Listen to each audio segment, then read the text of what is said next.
Echoes of Tomorrow, a Time Travel Dilemma. A glimpse beyond. The year is 2045.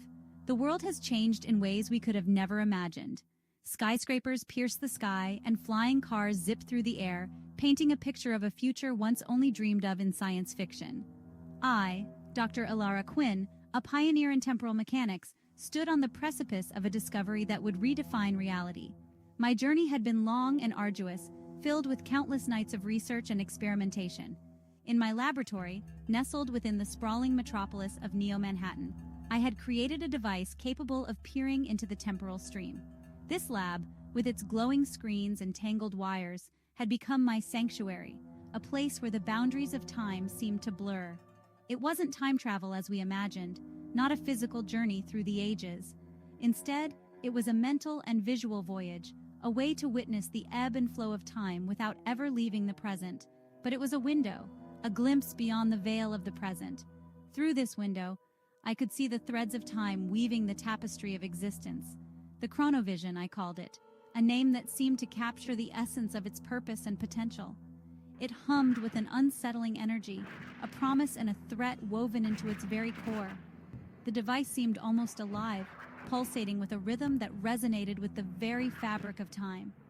My fingers danced across the controls, my heart pounding with a mixture of trepidation and scientific curiosity. Each button pressed, each dial turned, brought me closer to unlocking the secrets of the universe. The chronovision flickered to life, the screen resolving into a chaotic kaleidoscope of images. Colors and shapes swirled together, forming a mesmerizing display of temporal fragments. Fragments of moments, past and future, danced before my eyes. Each fragment a piece of a larger puzzle, a story waiting to be told. It was overwhelming, a sensory overload of temporal echoes. Yet I was mesmerized. The allure of these glimpses was too powerful to ignore, drawing me deeper into the mysteries of time. I had unlocked a door to the universe's greatest mystery, a door that had remained closed for eons, now slightly ajar, inviting me to explore its depths. But like all forbidden doors, the consequences of opening it would be profound. The shadows that spilled out hinted at dangers and revelations that could change everything. The power of the chronovision was intoxicating. It was a siren's call, promising knowledge and insight beyond my wildest dreams. I spent countless hours, my eyes glued to the screen, navigating the chaotic currents of time. Each session revealed new wonders and new questions, pushing the boundaries of my understanding. I saw empires rise and fall, witnessed moments of profound beauty and devastating loss. The chronicles of history unfolded before me, each event a testament to the passage of time.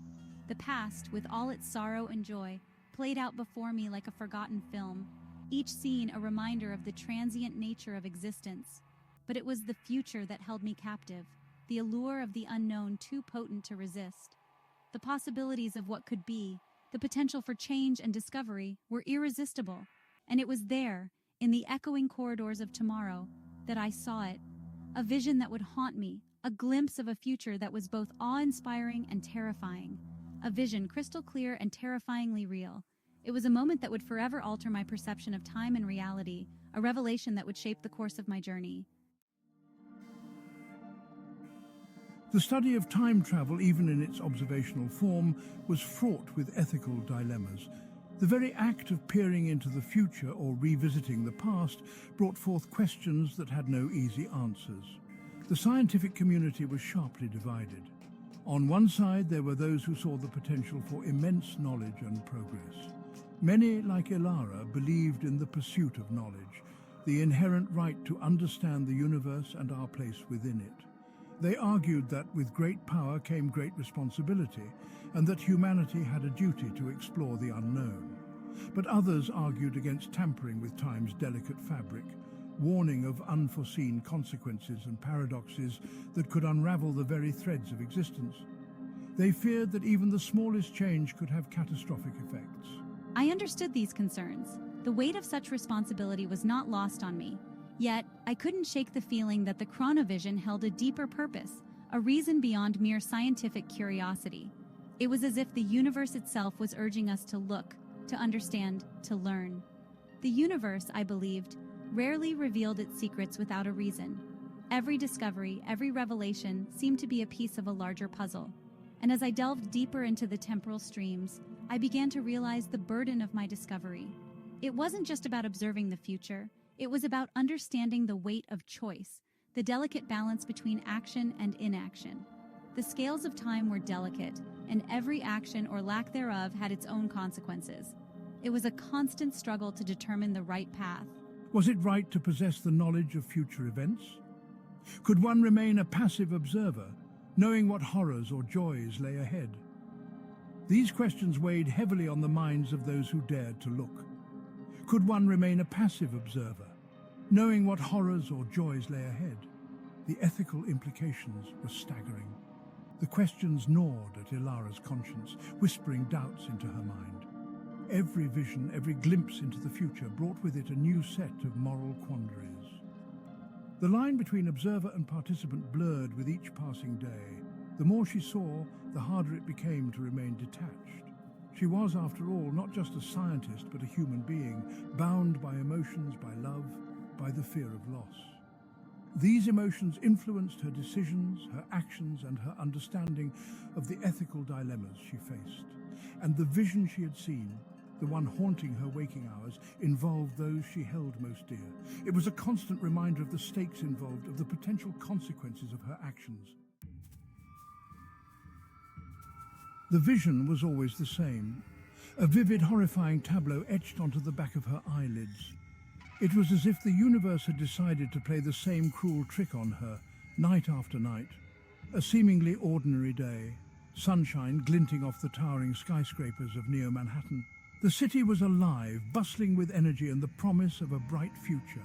Laughter echoed from a park, children chasing pigeons beneath the shade of genetically engineered trees. The air was filled with the scent of blooming flowers and freshly cut grass. And then, in a heartbeat, chaos. The serene scene shattered like glass, replaced by a nightmare. A deafening roar, the ground trembling, the sky ablaze with falling debris. Her family, the world she knew, was crumbling before her eyes. Her husband, Liam, his kind eyes crinkled in laughter as he pushed their daughter Maya on a swing set. Their joy was a stark contrast to the impending doom. The image shattered, replaced by a blinding white light. Then, silence.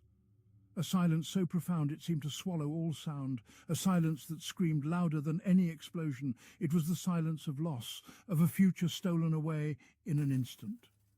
This wasn't just an abstract future playing out on a screen. It was a reality she could almost touch, a future that felt more real than the present. This was her life, her loved ones caught in the crosshairs of fate.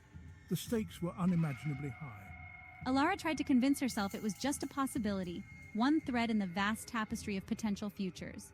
But the vision's persistence gnawed at her. Yet the vision held a chilling clarity, a sense of inevitability that sent shivers down her spine.